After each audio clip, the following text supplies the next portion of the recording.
जय हिंद दोस्तों। आप सभी का हमारे चैनल पर स्वागत है। आज हम पढ़ेंगे ग्रेविटी का लेक्चर नंबर थर्ड।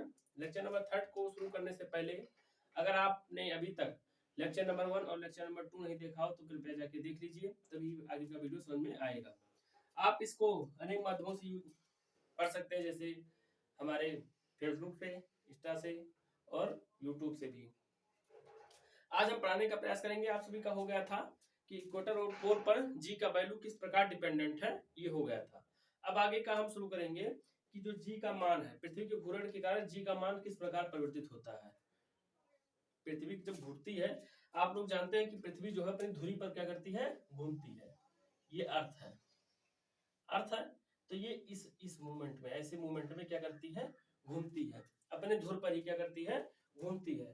तो हम ज्ञात करेंगे कि पृथ्वी अपनी धुरी पर किस लिए घूमती है, मतलब किस प्रभाव के कारण घूमती है। आप लोग सिंपल से ध्यान देंगे, आप लोग पढ़ा होगा, पीछे हमने पढ़ाया है कि आपका क्या है, आपका ये क्या है, ये आपका पोल है। क्या है, पोल है। और ये क्या है, इक्वेटर है। इक्वेटर है, ये पोल है, ये क्या है, इक्वेटर है। ये पोल इक्वेटर है। तो हम एक फार्मूला होता है, आप लोग इसको ध्यान दीजिए, इसको कहीं पर लिख दीजिए। ये एक फार्मूला होता है, एक विशेष प्रकार का फार्मूला होता है, रूल होता है, आप लोग रूल भी कह सकते हैं। ओके, ये एक प्रकार का क्या होता है, रूल होता है। इस रूल को समझने के लिए एक हम बता दे रहे हैं, आर मतलब इसमें रेडियस, सॉरी इसका रेडियस क्या है, ये आर है। ये पोल का रेडियस और ये इक्वेटर का रेडियस है, तो इसमें आर भी ऐड होगा। ठीक है, और इसमें कोड भी है। ये कोड किस कोड पे जाकर गिरेगा, इसमें कोड को भी क्या करना पड़ता है, मेंशन करना पड़ता है। तो इस कोड को मेंशन करने का सिंपल तरीका इसमें कोड भी रहेगा।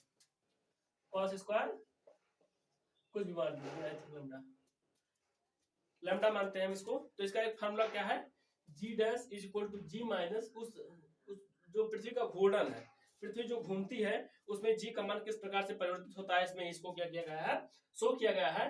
जी dash equal to real g में से omega square minus R cos square lambda को क्या करना है, घटाना है, घटाना है। अब हम करेंगे पोल की बात, किसकी बात करेंगे, पोल की। For pole,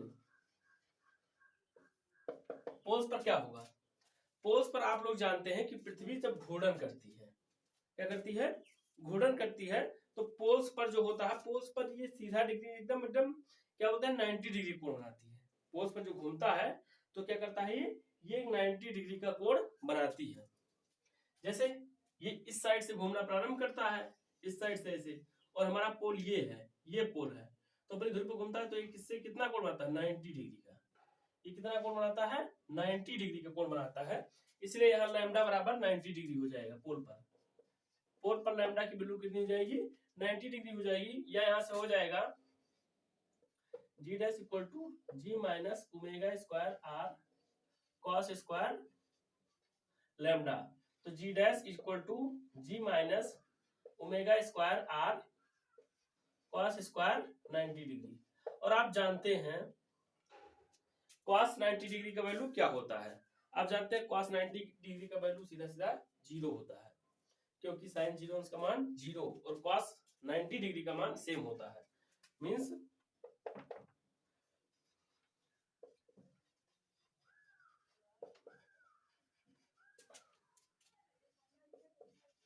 sign 0 degree equal to cos 90 degree equal to 0 will be 0। तो इतना अगर 0 होगा, इतना अगर 0 हो जाएगा, तो इसमें इसको जब गुणा करेंगे तो ये भी 0 हो जाएगा। तो यहां से हो जाएगा जी डैश इक्वल टू जी। यानी देखिए क्या हो गया, पोल पर जो होता है, पोल पर जो होता है वो जी डैश का मान जी के बराबर होता है। मींस इसके मान में कोई परिवर्तन नहीं होता है। समझ में आया, क्योंकि ये क्या है, क्या टॉपिक पढ़ा रहे हैं, पृथ्वी के घूर्णन के कारण जी के मान में परिवर्तन। तो जी का मान दो तरीके से परिवर्तित होगा, एक होगा पोल पे, एक होगा इक्वेटर पे। तो हम ध्यान देते हैं कि यहाँ पे पोल के लिए बात की गई है, तो पोल पर जो होगा जी का मान जी डैश जी, वो पुराने जी के इक्वल ही होगा। मीन्स अगर हम पोल पर देखें, पृथ्वी अगर घूम रही है और इसके पोल की ओर ध्यान दिया जाए, तो पोल पे जो है जी का मान हमेशा इक्वल रहता है। बस सिंपल सी बात है। अब हम देखने का प्रयास करेंगे इक्वेटर पे। इक्वेटर पे क्या कहानी होती है, देखिए। For equator, for equator,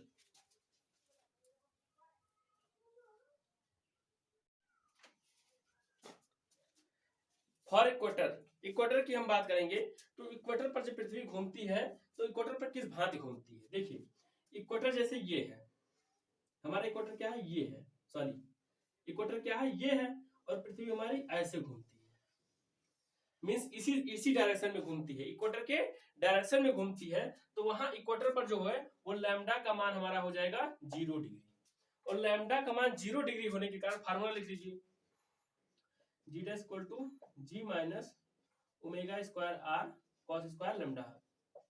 cos square lambda की वैल्यू कितनी हो जाएगी 1, क्योंकि कॉस 0 अंश का मान कितना होता है,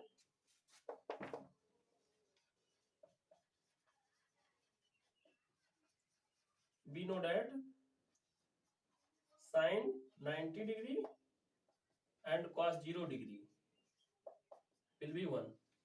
तो यहाँ पर इसकी वैल्यू क्या हो जाएगी 1, इसको 1 में गुणा करेंगे तो 1, तो G dash equal to G minus omega square R, इतना आ जाएगा। मींस जो पृथ्वी जब घूर्णन करेगी, देखिए ध्यान से, पृथ्वी का घूर्णन करेगी, पृथ्वी अपनी धुरी पर जो घूमेगी, ठीक है, तो पोल पर जो है जी का मान जो पहले जी था उसके इक्वल ही होगा, लेकिन इक्वेटर पर जो है ओमेगा स्क्वायर आर की कमी हो जाएगी। देखिए इस जी में से ओमेगा स्क्वायर आर माइनस कर दिया जा रहा है, इसलिए इतनी की क्या हो जाएगी, कमी हो जाएगी। पृथ्वी अपने अक्ष पर घूमती है और इतनी की इसमें कमी हो जाएगी, इसीलिए यहाँ पर आपको दर्शाना पड़ेगा, शो करना पड़ेगा कि ओमेगा स्क्वायर आर की कमी,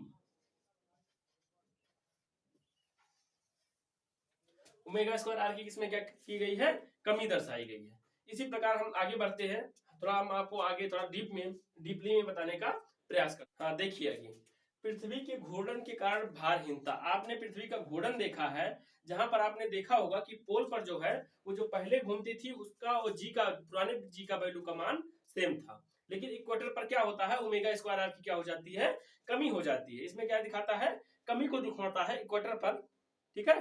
तो पृथ्वी किस घूर्णन के कारण घूमे, पृथ्वी किस घूर्णन या किस स्पीड के कारण कैसे घूमे कि पृथ्वी पर, इसका इस टॉपिक का सिंपल सा मतलब है, एक छोटा सा सिंपल सा मतलब है कि पृथ्वी पर जितनी वस्तुएं हैं, ठीक है, पृथ्वी किस स्पीड से घूर्णन करे कि वो सभी भारहीनता की मतलब वेटलेस की स्थिति में आ जाए, मतलब उनका कोई वेट ना रहे। क्लियर, मतलब पृथ्वी पर जितनी वस्तुएं, इसका मतलब सिंपल सा है, समझिए कि पृथ्वी किस स्पीड से घूमे, किस स्पीड से उसका घूर्णन हो, किस प्रकार से घूर्णन हो कि पृथ्वी पर रखी जितनी वस्तुएं हैं सभी वस्तुएं क्या हो जाए, मतलब अपना वेट खो दें, मतलब हवा में हो जाए, बस सिंपल सा इसका मतलब है। तो आप लोग देखिए कि आप लोग इक्वेटर पर तो हो गया था, अब देख लेना पोल का तो कोई मतलब नहीं है क्योंकि पोल पर सेम ही रहता है, हम यहाँ पर इक्वेटर की बात करेंगे। इक्वेटर पर क्या हुआ था, इक्वेटर पर हमारा आया था G dash equal to G minus omega square R, इतनी की कमी हुई थी, इतनी की कमी हुई, और हमें भारहीनता की स्थिति दर्शानी है उसके बाद, तो ये मतलब घूर्णन के पहले है, घूर्णन के बाद है, इसको 0 कर दो, इसको 0 कर देंगे तो भारहीनता की स्थिति में आ जाएगी G minus omega square, sorry G minus omega square R. अब देखिए यहां से हो जाएगा G is equal to omega square R, ये आ गया, कितना आ गया, G is equal to omega square R आ गया। अब ओमेगा स्क्वायर को इधर रखिए, ओमेगा स्क्वायर को इधर ले आइए और equal to g by R कर दीजिए, जी बाई आर कर दीजिए, और यहां से आपका आ जाएगा ओमेगा की वैल्यू आ जाएगी, ओमेगा की वैल्यू कितनी आ गई, जी बाई आर, किसमें, रूट में, किसमें आ गई, रूट में आ गई।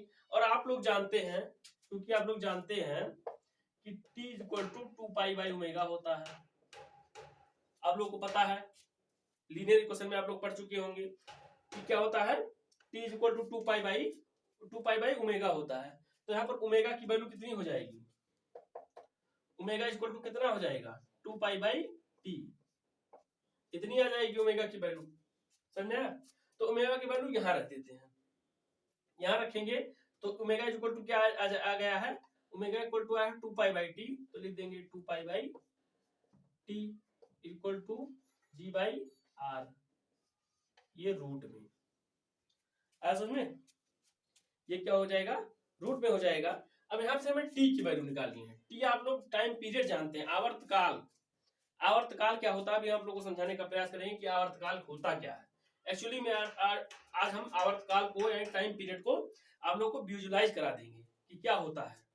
देखिए आगे क्या होता है हमारा, टी की वैल्यू हमें निकालनी है। तो टी की वैल्यू निकालने के लिए सिंपल सा फंडा है, इसको चेंज कर दीजिए। इसको चेंज करते ही ये भी चेंज हो जाएगा, आर बाई जी हो जाएगा, ये हो जाएगा, और यहां से टी की वैल्यू हमारी आ जाएगी, T is equal to 2 pi R by G. ये हमारा टाइम पीरियड आ गया, टाइम पीरियड आ गया 2 pi is equal to R by g. Simple सवाल क्या आएगा, टाइम पीरियड आ गया। अगर हम क्या करें, अगर हम इसके सभी मानों को रखना शुरू कर दें, मीन्स पाई की वैल्यू आप लोग जानते हैं 3.14, जी का वैल्यू जानते हैं 9.8, और ये पृथ्वी की रेडियस की बात कर रहा है। पृथ्वी की रेडियस 86,400 इतना अगर हम ले लें और इसमें रख दें तो यहाँ टी बराबर आ जाएगा, जानते हैं, कैलकुलेशन आप लोग कर लीजिएगा। इतने की वैल्यू यहीं रख दीजिए, आ जाएगा हमारा T is equal to 1.4 hours, T is equal to 1.4 hours, इतना आ जाएगा। इतना आने के बाद ये आप लोग देखने का प्रयास करिए,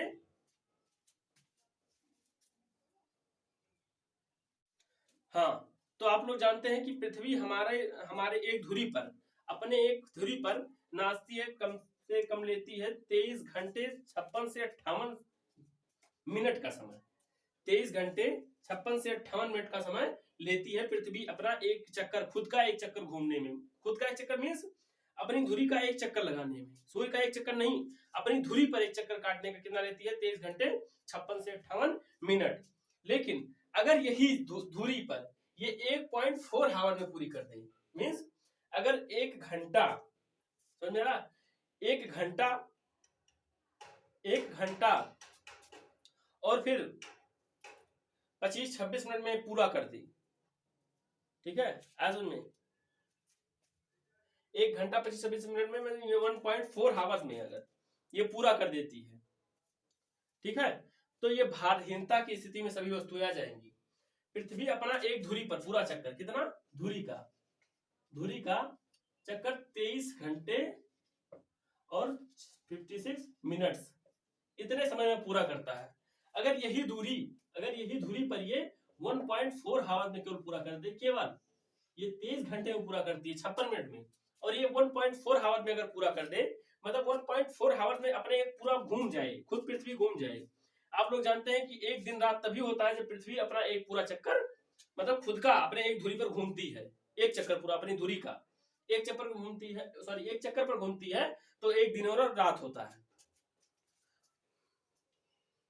एक चक्कर जब घूमती है तो उसका क्या होता है, एक दिन और रात होता है। और यही चक्कर अगर 1.4 हावर में पूरा कर दे इतने ही कम समय में, तो पृथ्वी पर जितनी ही वस्तुएं हैं सभी आसमान में, हवा में हो जाएंगी।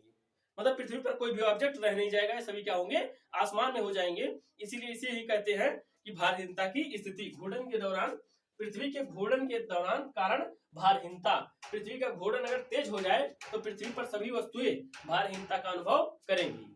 पृथ्वी की जितनी हुई वस्तुएं होंगी सभी ये भारहीनता की स्थिति में आ जाएंगी। यही इसका लॉजिक है, यही इसका कॉन्सेप्ट है। हाँ, अभी देखिए यह पृथ्वी के समय के आवर्तकाल का 1/17 गुना है। अगर 1/17 गुना है, ये पृथ्वी के आवर्तकाल का क्या है, पृथ्वी का आवर्तकाल कितना है, 23 घंटे, मान लीजिए 24 हावर है, कितना है, 24 हावर है, 24 को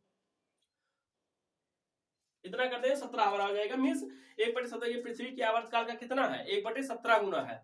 अगर पृथ्वी या 17 गुना तेज चलने लगी, ठीक है, अगर यही पृथ्वी का जो आवर्तकाल है, यह पृथ्वी, देखो हम समझा रहे हैं, देखो यह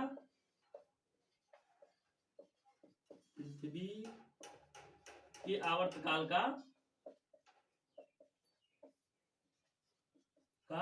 1/17 गुना है। अगर पृथ्वी 17 गुना तेज घूर्णन करे तो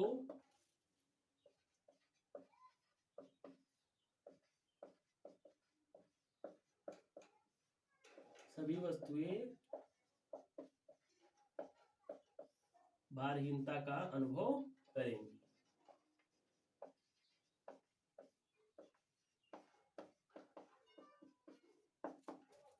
मीन्स जो 1.4 हावर है यह पृथ्वी के आवर्तकाल का 1/17 गुना है। मीन्स पृथ्वी का आवर्तकाल कुल कितना है? आवर्तकाल है 24 घंटे। कितना है? 24 घंटे। और 1.4 हावर क्या है? 1/17 गुना है। अगर यही 1/17 गुना है ना, 1/17 गुना इसका आवर्तकाल है, और यही पृथ्वी अगर 1/17 गुना मतलब 17 गुना स्पीड से तेज चलने लगी, पृथ्वी जिस स्पीड से चल रही है, जिस स्पीड से वो घूर्णन है, अगर उसे 17 गुना तेज चलने लगी, पृथ्वी के आवर्तकाल का 1.4 हावर जो है वो 1/17 गुना है। इसी कारण अगर पृथ्वी 17 गुना तेज स्पीड से घूर्णन करने लगे तो पृथ्वी पर रखी सभी वस्तुएं भारहीनता का अनुभव करेंगी। इसी को स्थिति को हम कहते हैं पृथ्वी के घूर्णन के कारण भारहीनता, weightlessness with the occurs of the rotation by the earth. में पृथ्वी के घूर्णन के कारण जो वस्तुएं भारहीनता का अनुभव करेंगी, जो वस्तुएं भारहीनता का अनुभव करती हैं वह उसका रूप प्रकट करती हैं या उसके गुण दिखाती हैं, इसी प्रकार इसको डिफाइन या परिभाषित किया जाता है। पृथ्वी का आवर्तकाल कितना है? 24 आवर, 23 घंटे 56 मिनट मान लीजिए, अप्रोक्सीमेटली 24 आवर। 24 आवर का दिन रात होता है। ये पृथ्वी और 1.4 आवर पर ये भारहीनता का अनुभव करेंगी। यह पृथ्वी के आवर्तकाल का 1/17 गुना है। समझ में? 1/17 गुना है। अगर 17 गुना तेज स्पीड से पृथ्वी घूर्णन करने लगे, जिस स्पीड से कर रही है सही है, अगर 17 गुना तेज घूर्णन करने लगे, मीन्स मतलब एक 1.4 आवर में ही अपना एक पूरा घूर्णन पूरा कर ले, मीन्स दिन रात 1.4 आवर में ही हो जाए, मीन्स दिन और रात दोनों 1 घंटा 25-26 मिनट का हो, दोनों मिला के। हाँ, सिंपल से समझिए, 24 घंटे में दिन और रात होता है। अगर दिन और रात मिला के 1 घंटा 30 मिनट हो, मान लीजिए मोटा मोटा मान लीजिए 1 घंटा 30 मिनट, तो पृथ्वी पर रखी सभी वस्तुएं आसमान में हवा में हो जाएंगी, पृथ्वी पर नहीं रह जाएंगी। यही कारण है पृथ्वी के घूर्णन के कारण भारहीनता की स्थिति। अगला हम लोग देखते हैं कि आगे हम देखते हैं कि सभी लोग कंफ्यूजन रहता है मास और वेट में क्या डिफरेंस है। जैसे मास क्या होता है और वेट क्या होता है, इस हम कॉन्सेप्ट को आगे बढ़ाते हुए आप लोगों को समझाने का प्रयास करेंगे कि मास और वेट में क्या डिफरेंस है। 2-3 डिफरेंस है जो हम लोग समझने का प्रयास करते हैं। देखिए आप,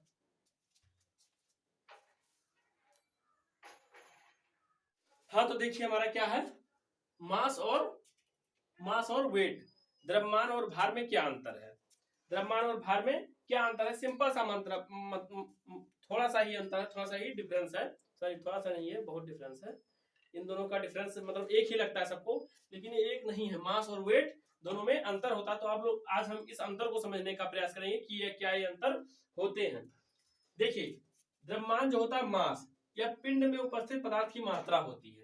ठीक है, मात्रा होती है, मतलब पदार्थ की मात्रा। ये क्या होती है? पहला पॉइंट क्या है? पदार्थ की क्या होती है? मात्रा होती है। और ये पदार्थ का मात्रा नहीं होता है, यह पृथ्वी द्वारा किसी वस्तु पर लगाया गया आरोपित आकर्षण बल होता है।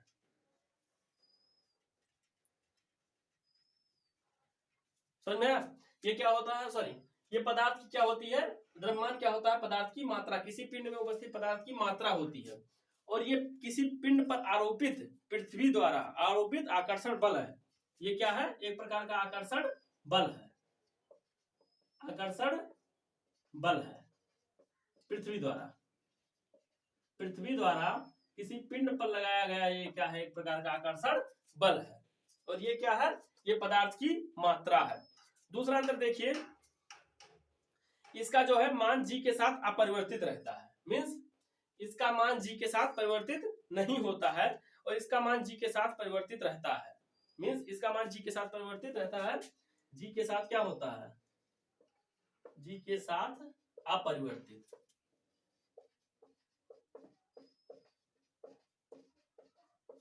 और जी के साथ ही क्या होता है? परिवर्तित होता है।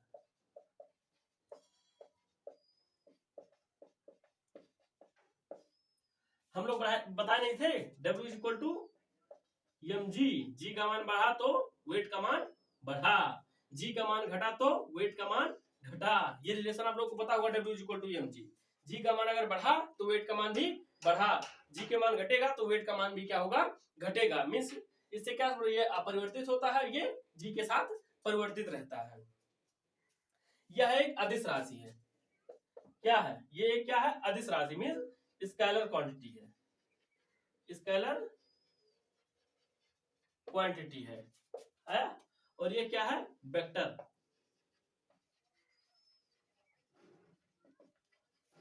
ये क्या है, वेक्टर क्वांटिटी है। ये स्केलर क्वांटिटी है और क्या है, वेक्टर क्वांटिटी है।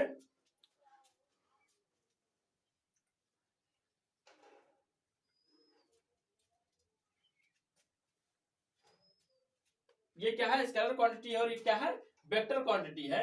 इसका मान शून्य नहीं हो सकता। अब ये देखिए, इसका मान क्या होता है, शून्य नहीं हो सकता। तो इसका मान क्या होता है, 0 हो सकता है। जहां पर जी 0 होगा वहां पर W भी 0 हो जाएगा। जैसे कोई वस्तु पृथ्वी के सरफेस से इनफाइनाइट ऊंचाई पर रखी है तो उसमें जी का मान क्या होगा, शून्य होगा। और जी का मान शून्य होने के कारण W का मान भी वहां पर क्या होगा, शून्य हो जाएगा। और आप लोग पीछे पढ़ चुके हैं, हम भी पढ़ा चुके हैं कि पृथ्वी के जो है केंद्र पर, पृथ्वी के सेंटर पर भी जी का मान क्या होता है, 0 होता है। और वहां पर जी का मान 0 होगा तो यहाँ पर W का मान भी, वेट का मान भी 0 हो जाएगा। क्योंकि यहाँ अगर 0 हुआ तो ये भी क्या हो गया, अपने आप ही स्वतः ही 0 हो जाएगा। समझ में, तो यहाँ पर इसका मान शून्य हो सकता है, नहीं हो सकता है। इसका मान क्या हो सकता है, शून्य भी हो सकता है। समझ में आया। इसका मात्रक, इसका एक यूनिट लिया जाता है, इसका मात्रक केजी लिया जाता है, केजी लिया जाता है इसका मात्रक। इसका यूनिट क्या लिया जाता है, यूनिट क्या लिया जाता है, केजी। हिंदी में वाले क्या देखेंगे, किग्रा। और सीबीएसई वाले क्या देखेंगे, यहाँ पर सीबीएसई वाले देखेंगे केजी और यहाँ पर यूनिट क्या होगा, सॉरी सीबीएसई वाले यूनिट देखेंगे केजी और हिंदी मीडियम वाले देखेंगे मात्रक किग्रा। किग्रा यानी किलोग्राम, आप लोग देखते हैं इसी प्रकार होता है। और यहाँ पर हिंदी मीडियम वाले देखेंगे हिंदी मीडियम वाले देखेंगे केजी वेट, सॉरी इंग्लिश वाले देखेंगे सीबीएसई वाले केजी वेट। और हिंदी वाले देखेंगे क्या, किग्रा भार। ये सॉरी भार, ये इसकी क्या होती है, यूनिट होती है। यही डिफरेंस होता है। इसमें पदार्थ की मात्रा को कहते हैं, इसमें आकर्षण बल को कहते हैं। ये जी के साथ अपरिवर्तित रहता है, ये जी के साथ क्या होता है, परिवर्तित होता है, बदलता रहता है। मींस जी बदला तो फिर W भी बदलेगा। ये एक स्केलर क्वांटिटी है। वेक्टर स्केलर मतलब जिसमें केवल परिणाम हो, दिशा परिमाण हो, दिशा न हो। और इसमें परिमाण और दिशा दोनों हो। और इसे शून्य नहीं हो सकता, ये 0 भी हो सकता है। क्यों, क्योंकि अगर जी 0 हुआ तो W को भी 0 होना पड़ेगा। इसका मात्रक या यूनिट किग्रा होता है और इसका किग्रा भार होता है। बस इतना ही है। इस प्रकार आप सभी हमारे चैनल पर बनाए रहिए और हमारे चैनल पर लगातार वीडियो आती रहेंगी और इसको देखने का प्रयास करिए और फिर इसको हमारे साथ पढ़ने का प्रयास करिए। और जिन्होंने अभी तक इस चैनल को सब्सक्राइब नहीं किया है, कृपया इस चैनल को सब्सक्राइब कर लें और बेल आइकन को अवश्य दबाएं। धन्यवाद। जय हिंद।